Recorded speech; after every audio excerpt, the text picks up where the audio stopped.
ये नए कानून का बीएनसी भारतीय न्याय संहिता की धारा 106 ए और बी में कठोर दंड का प्रावधान किया गया है। 106 बी में कहा गया है कि अगर कोई चालक के द्वारा रोड एक्सीडेंट में किसी की मौत हो जाती है, अगर वो चालक पुलिस को इन्फॉर्म नहीं करता है, मजिस्ट्रेट को इन्फॉर्म नहीं करता है, भाग जाता है, जबकि वो चाहता तो फोन करके इन्फॉर्म भी कर सकता है, लेकिन वो भाग जाता है, तो ऐसी स्थिति में अब ये कानून का जो विरोध किया जा रहा है वो यही है कि 10 साल का अधिकतम सजा होगी।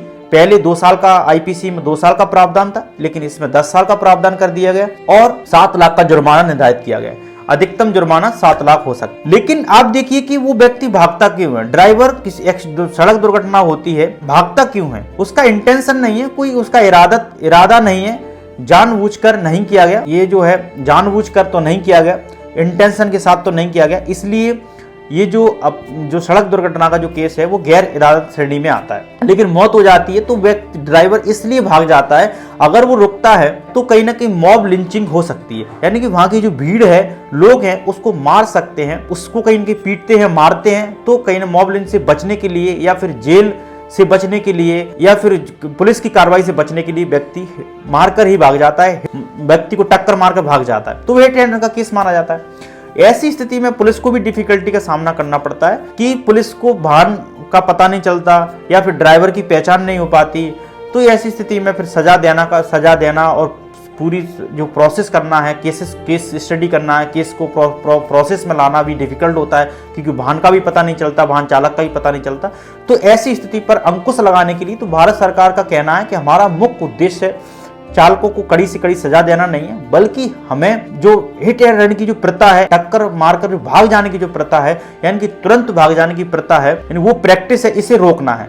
आपकी नैतिक दायित्व है, ड्राइवर का नैतिक दायित्व है कि आप इन्फॉर्म कीजिए, भले ही आप स्पॉट से दूर जाइए, वहां से इन्फॉर्म कीजिए, पुलिस को इन्फॉर्म कीजिए, अस्पताल में इन्फॉर्म कीजिए, एम्बुलेंस को इन्फॉर्म कीजिए या मजिस्ट्रेट को आप इन्फॉर्म कीजिए। तो कहीं ना कहीं वो व्यक्ति घायल है या फिर एक्सीडेंट हुआ है, जो पीड़ित है, जो विक्टिम है, उसको कहीं ना कहीं वो व्यक्ति की जान बच सकती है, इसलिए ये कानून लाया गया। लेकिन विकसित देशों में देखा है तो कठोर से कठोर दंड का प्रावधान ऐसे कानून के संबंध में किया जाता है। ड्राइवरों का ये कहना है कि मॉब लिंचिंग होती है हमारी, इसलिए हम भाग जाते हैं और कानूनी प्रक्रिया, पुलिस की कार्रवाई से बचने के लिए ऐसा करते हैं। जब भारतीय न्याय संहिता में भी हिट एंड रन से संबंधित नया कानून बना है, तो मॉब लिंचिंग से भी संबंधित एक कानून बनाया गया। उसमें एक नई धारा जोड़ी गई है, जो भारतीय न्याय संहिता, आईपीसी में मॉब लिंचिंग से संबंधित कोई कानून नहीं था, जबकि भारतीय न्याय संहिता जो 2023 बनी है, जिसने आईपीसी का 1860 की जो आईपीसी उसका स्थान लिया, कि भारतीय न्याय संहिता में जो मॉब लिंचिंग से संबंधित कानून है, उसमें एक बीएनसी की धारा है 103 सब क्लॉज 2, मॉब लिंचिंग को इसमें परिभाषित किया गया। और कब ये इस धारा में कहा गया है, अगर 5 या 5 से अधिक व्यक्ति किसी व्यक्ति पर हमला करते हैं, उसकी जाति के आधार पर, जन्म स्थान के आधार पर, धर्म के आधार पर, नस्ल के आधार पर किसी व्यक्ति हत्या करते हैं, मॉब लिंचिंग करते हैं, उसको मारते हैं, पीटते हैं, तो ऐसी स्थिति में आजीवन कारावास भी हो सकता है,